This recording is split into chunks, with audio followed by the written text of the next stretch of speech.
Session में आप सभी का स्वागत है। आज हम लोग एक ऐसी ऐतिहासिक और दिल छू लेने वाली कथा पर चर्चा करने वाले हैं जो भाषा, पहचान और शिक्षा के महत्व को बहुत ही गहराई से दर्शाती है। यह कहानी है अल्फोंस डॉडेट की द लास्ट लेसन। इसे 1870-1871 के फ्रैंको-प्रशियन युद्ध के दौरान सेट किया गया है। तो चलिए बिना वक्त गवाए इस मुद्दे की गहराई में चलते हैं और इस पूरी घटना को एक छोटे पर बहुत ही समझदार छात्र के नजरिए से देखते हैं। जरा सोचिए, क्या हो अगर रातों रात किसी से उसकी मातृभाषा छीन ली जाए। एक पल के लिए इस पर गौर कीजिए। अचानक ये फरमान आ जाए कि कल से अपनी भाषा बोलने या सीखने की इजाजत नहीं होगी। ये 1870 के दशक के एल्सास का सच था, जो उस वक्त प्रशिया के हाथों में चला गया था। इस भारी उथल-पुथल को हम छात्र फ्रांस की आंखों से देखने वाले हैं, जिसके दिमाग पर इसका सबसे गहरा असर पड़ा। इस कहानी की शुरुआत होती है एक बहुत ही डरावनी सुबह से। उस दिन छोटा फ्रांस स्कूल के लिए वैसे ही बहुत लेट था और उसके दिल में डांट पड़ने का डर बिल्कुल बैठ गया था। इसका सबसे बड़ा कारण थे उसके टीचर एम हैमिल। उन्होंने क्लास में कहा था कि वो पार्टिसिपल्स पर सवाल पूछेंगे और फ्रांस को इसका एक शब्द भी नहीं आता था। सच कहें तो डर के मारे एक पल के लिए उसने वहां से भाग जाने और पूरा दिन बाहर मस्ती करने का मन बना लिया था। अब ऐसे में बाहर की दुनिया सच में कितनी आकर्षक लगती है ना? दिन बहुत गर्म और चमकीला था। जंगल के किनारे पक्षी चहचहा रहे थे और आरा मशीन के पीछे खुले मैदान में प्रूशियन सैनिक ड्रिल कर रहे थे। एक छोटे बच्चे के लिए ग्रामर के नियम याद करने से ज्यादा दिलचस्प तो यही सब था। लेकिन उसने हिम्मत दिखाई, इस आकर्षण का विरोध किया और तेजी से स्कूल की तरफ चल पड़ा। रास्ते में टाउन हॉल के पास से गुजरते हुए फ्रांस ने बुलेटिन बोर्ड के सामने एक भीड़ देखी। पिछले 2 सालों से उस गांव की सारी बुरी खबरें, चाहे वो हारे हुए युद्ध की बात हो या सेना के आदेश, इसी बोर्ड से आती थीं। फ्रांस रुका नहीं, पर पीछे से किसी ने आवाज लगाई, इतनी जल्दी मत जाओ, स्कूल पहुंचने के लिए बहुत वक्त है। उसे लगा कोई उसका मजाक उड़ा रहा है और वो हाफते हुए आगे भागता रहा। और फिर जब वो स्कूल पहुंचा, वहां एक बेचैन करने वाली शांति थी। आमतौर पर स्कूल शुरू होते ही एक बड़ा शोर शराबा होता था। डेस्क के खुलने और बंद होने की आवाज, जोर जोर से एक साथ पाठ दोहराने की आवाज सड़क तक सुनाई देती थी। फ्रांस ने सोचा था कि इसी शोर के बीच वो चुपचाप अपनी सीट पर जा बैठेगा।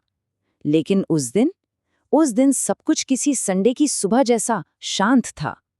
क्लासमेट्स पहले से ही अपनी जगह पर बैठे थे। जब फ्रांस डरते हुए अंदर गया तो उसे एक और हैरानी हुई। एम हैमिल ने उसे बिल्कुल नहीं डांटा। उन्होंने बहुत प्यार से कहा कि वो उसके बिना ही क्लास शुरू करने वाले थे। और तभी फ्रांस ने नोटिस किया कि एम हैमिल ने अपने सबसे खास कपड़े पहने हुए थे, अपना सुंदर हरा कोट और कढ़ी हुई रेशमी टोपी। ये कपड़े तो वो सिर्फ इंस्पेक्शन या फंक्शन के दिनों में पहनते थे। लेकिन जिस बात ने सच में चौंका दिया, वो थे क्लास के पीछे बैठे हुए मेहमान। खाली रहने वाली पिछली बेंचों पर आज गांव के लोग चुपचाप बैठे थे। वहां बुधा हाउजर, पूर्व मेयर और पूर्व पोस्टमास्टर थे। सबके चेहरों पर एक अजीब सी उदासी थी। ऐसा लग रहा था जैसे पूरा गांव किसी बहुत ही गंभीर और आखिरी मौके पर वहां इकट्ठा हुआ हो। और फिर हुई एक हैरान कर देने वाली घोषणा। पैमिल अपनी कुर्सी पर बैठे और बहुत ही शांत स्वर में बोले कि ये उनका आखिरी पाठ है। बर्लिन से आदेश आ चुका था कि एल्सास और लोरेन के स्कूलों में अब सिर्फ जर्मन भाषा पढ़ाई जाएगी। ये कोई छोटा बदलाव नहीं था, बल्कि जियोपॉलिटिक्स का एक सीधा असर था। नई टीचर अगले दिन आने वाले थे और ये उनका आखिरी फ्रेंच का पाठ था। उनकी पहचान उनसे छीनी जा रही थी। जरा सोचिए इसका क्या असर हुआ होगा। फ्रांस के लिए ये शब्द किसी धमाके या वज्रपात की तरह थे। अब उसे पूरी बात समझ आ चुकी थी कि टाउन हॉल के पास लोगों की भीड़ क्यों थी। अचानक दिमाग में ये बात हिट करती है कि ये उसकी आखिरी फ्रेंच क्लास है और उसे तो ठीक से अपनी मातृभाषा लिखनी भी नहीं आती।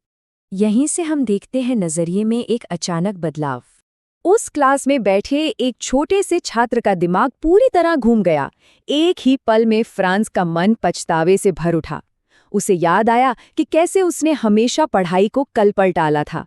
उसे दुख हुआ कि उसने पढ़ने के बजाय पक्षियों के अंडे ढूंढने और खेलकूद को चुना।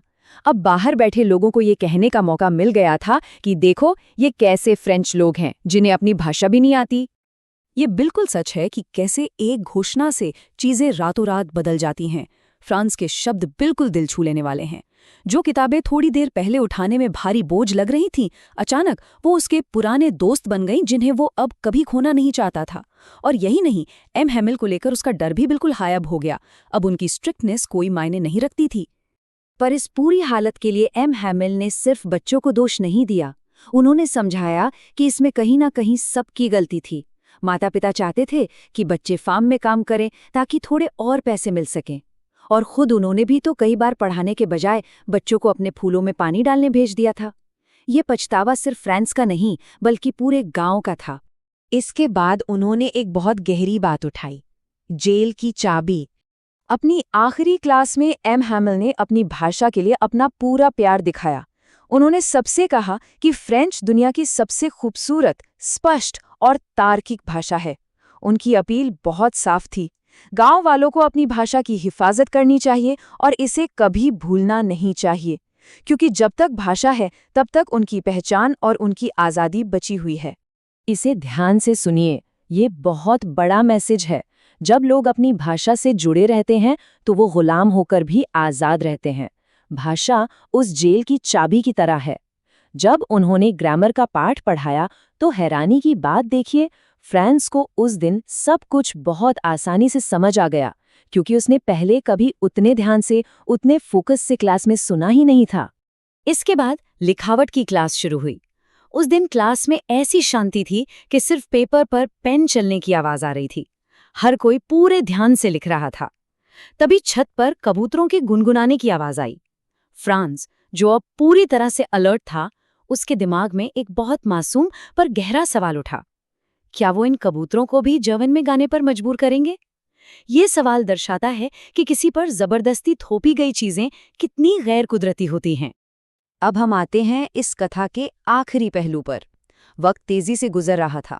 मिसेस हैमिल बिना हिले अपनी कुर्सी पर बैठे थे, जैसे उस छोटी सी क्लास की हर एक दीवार को अपने दिमाग में हमेशा के लिए कैद कर लेना चाहते हों। 40 साल एक ही जगह बिताने के बाद ऊपर अपनी बहन को उनका सामान पैक करते सुनना किसी के लिए भी कितना दिल तोड़ने वाला होगा। और तभी चर्च की घड़ी में 12 बज गए। 12 बजते ही ठीक उस वक्त खिड़की के बाहर से प्रूशियन सैनिकों के ट्रम्पेट्स की आवाज आई, जो ड्रिल से लौट रहे थे। ये सिर्फ एक आवाज नहीं थी, ये एक नए दौर का आगाज और एक पूरे युग का आखिरी पल था। एम हैमिल बिल्कुल पीले पड़ गए थे और अचानक अपनी कुर्सी से खड़े हो गए। वो कुछ कहना चाहते थे, उन्होंने शुरू भी किया, मेरे दोस्तों, लेकिन उनका गला भर आया। वो एक शब्द आगे नहीं बोल पाए। तब उन्होंने एक चौक उठाया और पूरी ताकत से ब्लैकबोर्ड पर लिखा, जितना बड़ा वो लिख सकते थे, वीव ला फ्रांस, जिसका मतलब था फ्रांस अमर रहे। फिर वो वही दीवार पर अपना सिर टिकाकर खड़े हो गए और बिना कुछ बोले अपने हाथ से बस इशारा कर दिया कि स्कूल खत्म हुआ, अब आप जा सकते हैं। तो इस पूरे विश्लेषण के बाद हमारे सामने एक आखिरी सोच आकर खड़ी होती है। ये कथा भले ही 1870 के दशक की हो, पर इसमें छिपा संदेश आज भी यूनिवर्सल है। एक छात्र के दिमाग का वो अचानक बदलाव याद रखिए। जब भाषा छीन ली जाती है तब असली आज़ादी का एहसास होता है। तो अपने आप से ये पूछिए, क्या किसी समाज की भाषा सच में उनकी असली आज़ादी और उनकी पहचान की आखिरी कड़ी होती है? इस सोच में डाल देने वाले सवाल के साथ हमारी आज की ये चर्चा यहीं समाप्त होती है।